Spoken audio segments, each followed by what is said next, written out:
அரஹர நம பார்வதீபதையே. அரஹர மகாதேவாம். அருளாளர்கள் அருளுலா எம்பெருமான் அறிவட்டாயர் போற்றி போற்றி. எஞ்சாத வாழ்தயன் அடியார்க்கும் அடியேன் என திருத்தொண்டர் தொகையிலே சுந்தரமூர்த்தி சுவாமிகள் பதிவு செய்கிறார்.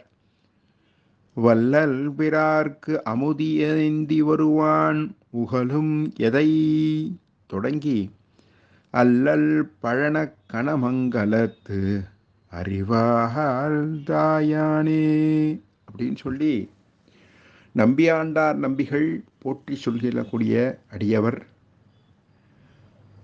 பொன்னி பாயக்கூடிய காவேரி பாயக்கூடிய வளமான நாட்டில் கணமங்கலம்னு ஒரு ஊர், திருத்துறைப்பூண்டிக்கு வடக்க பக்கத்தில் இந்த ஊர் இருக்குது. இன்றைக்கி இந்த ஊர் இல்லை. அங்கே தாயனார்னு சொல்லி ஒரு வேளாளர் குலத்தில் அவதாரம் பண்ண ஒரு அடியவர் இருந்தார். அந்த அடியவர் பெருமானுக்கு சென்னல் அரிசி, செங்கீரை, மாவடு இதை சமர்ப்பணம் பண்ணுவார். நித்தம் போய் லிங்க வழிபாடு, லிங்கத்தை வழிபாடு பண்ணிட்டு இருப்பார். இப்படி பெருமானுக்கு சென்னல் அரிசி சமைச்சு அந்த இதையும் செங்கீரையும் மாவிடுவையும் சமர்ப்பணம் பண்ணிட்டு வந்தார். அப்படி வரும்பொழுது கொஞ்ச நாள் ஆனவுடனே சென்னல் கிடைக்கல. உடனே என்ன பண்ணுறா, அந்த சென்னல் கிடைக்கிறதுக்கோசரம் பெருமானை பிரார்த்தனை பண்ணி, பெருமானே உனக்கு சமர்ப்பணம் பண்ணுறேன், அதனால் அந்த அரிசி கிடைக்கணும்னு சொல்லி கிடைக்கிற பிரார்த்தனை பண்ணுறான். இப்போ சென்னல் கிடைக்கிறது, சென்னலில் சமர்ப்பணம் பண்ணுறா. தனக்கு ஆகாரமாக கார் நெல்னு சொல்லுவாள். இந்த நெல்லுலேயே சென்னல்ன்றது அரிசி பார்த்தேன்னா சகப்பாக இருக்கும், ரொம்ப விசேஷமானது, ரொம்ப சக்தியை கொடுக்கக்கூடியது, செந்நிறத்தில் இருக்கும் அரிசி. கார் நெல்றது சாதாரண அரிசி. அந்த அரிசியை தான் உண்டுண்டு பெருமானுக்கு சென்னல் அரிசியாகவே சமர்ப்பணம் பண்ணிட்டு வந்தார். கொஞ்ச காலம் மாறுது. பெருமான் நாயன்மார மேலும் உசத்தனம் அவருக்கு பெருமை சேர்க்கணுன்றதுக்கோசரம் சென்னல்லே எங்கும் விளையும்படி பண்ணுறார். அப்பொழுது நாயன்மாருக்கு கார் நெல்லே கிடைக்கல. சரி பரவாயில்ல, பெருமானுக்கு சமர்ப்பணம் பண்ணுறோம் போகிறோம் சொல்லிட்டு பட்னியாகவே கிடக்கிறார். அப்படி பட்னியாகவே கிடக்கிறத பார்த்த உடனே நாயனாருடைய மனைவிக்கு இதெல்லாம் தாங்க முடியல. ஆஹா, தன்னுடைய எஜமான் இப்படி இருக்காரே சொல்லி இலைக்கறிகள்லாம் சமைச்சு கொடுத்துருந்தா. அதையும் சாப்பிட்டுட்டு இருந்தார். ஒரு சில நாட்கள் ஆன உடனே அந்த கறிகள்லாம் கிடைக்காத அளவுக்கு காஞ்சி போகும்படி பெருமான் பண்ணிட்டார். பார்த்தார், நீரை உண்டு வாழ்ந்துட்டு இருந்தார். இந்த மாதிரி இருந்து வர காலத்தில்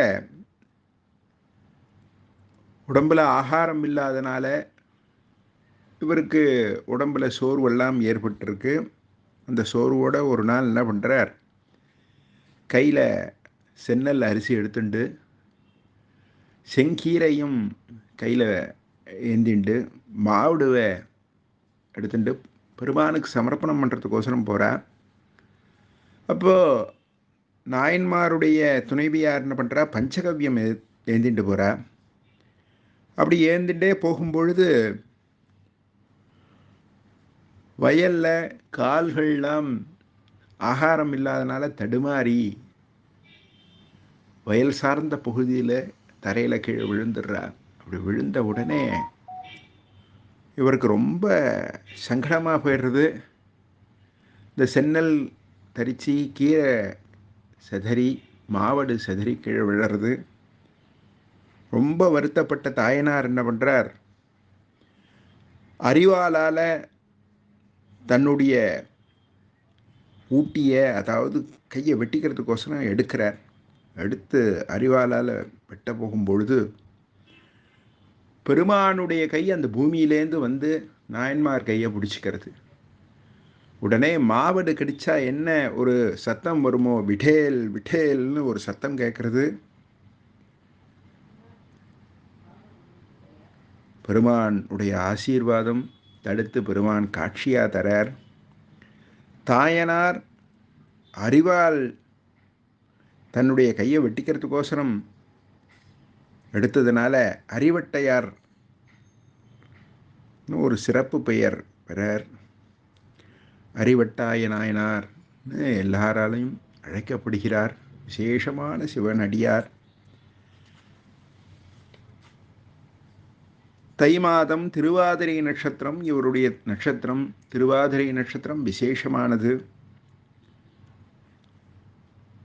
ஞானசம்பந்தர் பதிகத்தில் சொல்லும்போது சொல்வார், ஆதிரைனால் காணாதே போதியோ பூம்பாவாய். ஆதிரை நாள்ன்றது ரொம்ப விசேஷமானது. அப்பேற்பட்ட திருவாதிரை நட்சத்திரம் தை திருவாதிரை 23/1/2024 செவ்வாய்க்கிழமை அன்னைக்கு இவருடைய திருநட்சத்திரம் வருது. அன்றைய தினத்தில் இவருடைய அருள் உலாவாகப்பட்டது நடைபெறுகிறது. எல்லோரும் நாயன்மாரை துதித்து அவருடைய ஆசீர்வாதத்தையும் அனுகிரகத்தையும் பெறும்படி பிரார்த்தனை செய்து கொள்கின்றோம். தென்னாடுடைய சிவனே போற்றி, எந்நாட்டவர்க்கும் இறைவா போற்றி.